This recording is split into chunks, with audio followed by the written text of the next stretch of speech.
ఇన్ని రోజులు మన భరత మాత నీ చిత్రపటాల్లోనే చూస్తూ స్ఫూర్తిని పొందాము. ఇప్పుడు ఆ భరతమాత మన వేదికపైకి వచ్చి మనలో దేశభక్తిని రగించడానికి మన ముందుకు వస్తుంది. కరతాల ధ్వనులసే మన భరతమాతను మనం అందరం కూడా వేదికపైకి ఆహ్వానిద్దాం. జై శ్రీరామ్. హైందవ సమాజంలోని చైతన్యానికి ప్రతీకగా ఇక్కడికి విచ్చేసినటువంటి నా హిందూ బంధువులందరికీ నమస్కారం.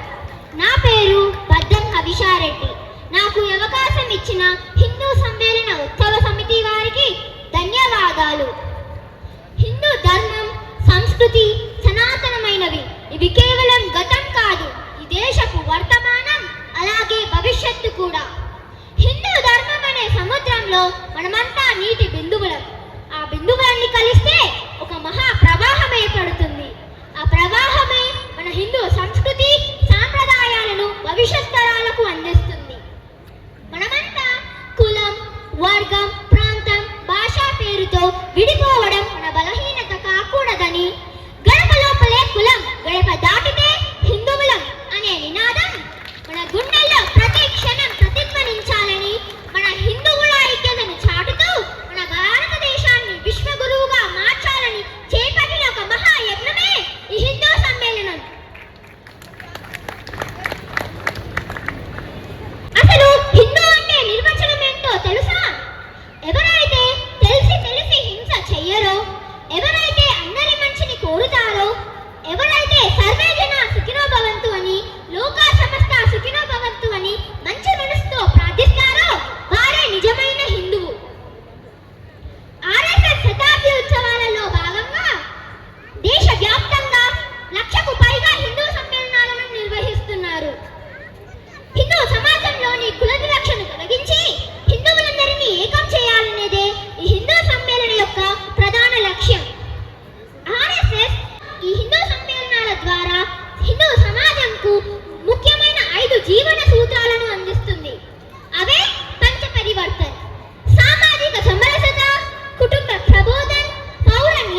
వీరులు మన దేశం కోసం పోరాడారు.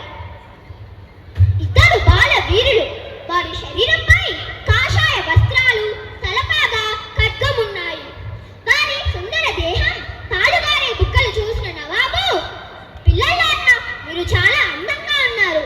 నా మాట విని మీ ధర్మాన్ని విడిచిపెట్టి ఇస్లాంను స్వీకరించండి. ఇలా చేస్తే మీకు మంచి బహుమానం కూడా దక్కుతుంది అన్నాడు. అప్పుడు ఆ ఇద్దరు బాల వీరులు నిర్భయంగా, మేము గురు గోవింద్ సింగ్ యొక్క పుత్రులం. మా తాతగారైన గురుదేవ్ బహదూర్ ఈ దేశం కోసం మరియు ధర్మం కోసం త్యాగం చేశారు. మేము వారి సంతానం. మేము మా చిట్ట చివరి శ్వాస వరకు కూడా మా ధర్మాన్ని విడిచిపెట్టము అని నిర్భయంగా చెప్పారు. ఆనాడే నవాబు 8 సంవత్సరాలైన జోరావర్ సింగ్ ను, 5 సంవత్సరాల ఫతే సింగ్ ను సజీవ సమాధి చేయాలని ఆజ్ఞాపించారు. ఆ ఇద్దరు బాల వీరులు చేసిన అపూర్వ సాహసం ప్రపంచంలో మరే దేశ చరిత్రలో కూడా కనపడదు. ఇంకో మహావీరుడు అండమాన్ జైల్లో గాలి వెలుతురు దూరని గదిలో 25 సంవత్సరాలు కఠిన కారాగార శిక్ష అనుభవించి తన యవ్వనాన్నంతా ఈ దేశం కోసం దారబోసినటువంటి మహనీయుడు మన స్వాతంత్ర వీర్ సావర్కర్. మహాభారత యుద్ధంలో శ్రీకృష్ణుడు ఎలాంటి ఆయుధం పట్టకుండా తన యుద్ధ వ్యూహాలతో యుద్ధాన్ని జయించి ధర్మాన్ని రక్షించాడో, మన స్వాతంత్ర వీర్ సావర్కర్ కూడా ఎలాంటి ఆయుధం పట్టకుండా తన యుద్ధ వ్యూహాల రచనలతో డాక్టర్ హెడ్గేవార్, భగత్ సింగ్, సుభాష్ చంద్రబోస్ వంటి ఎందరో మంది యువతకు ఆయుధం పట్టి పోరాడే స్ఫూర్తిని కలిగించాడు. భారతదేశాన్ని మన పుణ్యభూమిగా, పితృభూమిగా భావించే అందరూ హిందువులే అని సావర్కర్ హిందుత్వానికి ఇచ్చిన నిర్వచనం అపూర్వం, అద్భుతం. ఇంకో మహావీరుడు, ఆయన పేరు ఈ భారత చరిత్రలో సువర్ణాక్షరాలతో లిఖించబడింది. అతని పేరు వింటే భారతావని కూడా పులకరించిపోతుంది. మొఘలుల దాడి నుండి హిందూ ధర్మాన్ని, హిందూ సంస్కృతిని కాపాడిన ఘనత ఈ మరాఠా యోధుడికే దక్కుతుంది. అతను ఎవరో తెలుసా? మన భరతమాత ముద్దు బిడ్డ ఛత్రపతి శివాజీ మహారాజ్. ఆర్ఎస్ఎస్ 100 సంవత్సరాలు పూర్తి చేసుకున్నందుకు ఆర్ఎస్ఎస్ సభ్యులకు శుభాకాంక్షలు తెలుపుతూ, నమస్తే సదా వత్సలే మాతృభూమే త్వయా హిందూ భూమే సుఖం వర్ధితోహం మహామంగళే పుణ్యభూమే త్వదర్తే పతద్వేషకాయో నమస్తే నమస్తే.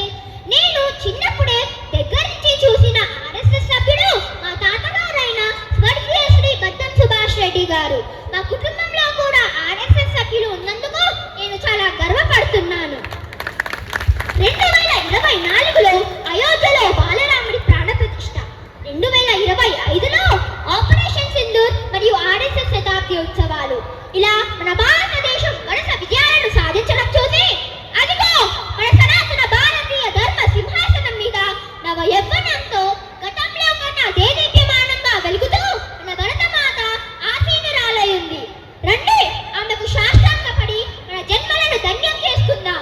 ఆమెకు ప్రపంచంలో జగజ్జననిగా పేరు తేవడానికి నిత్యం కృషి చేస్తామని ప్రతిజ్ఞ చేద్దాం. జై బోలో భారత్ మాతా కీ జై శ్రీరామ్. ధన్యవాదాలు. జై శ్రీరామ్. చాలా చక్కగా మాట్లాడావమ్మా. బద్దం అవిష భరతమాత వేషధారణలో వచ్చి చాలా చక్కగా మాట్లాడింది. మీ అమ్మ నాన్న పేరు ఒక్కసారి చెప్పమ్మా. బద్దం శ్రీలతారెడ్డి, వివేకానందరెడ్డి. ఈ చిన్నారిని ఇంత చక్కగా తీర్చిదిద్దినటువంటి తల్లిదండ్రులకు అందరికి కూడా మనం ఒక్కసారి గట్టిగా చప్పట్లు కొడదాం. Thank you.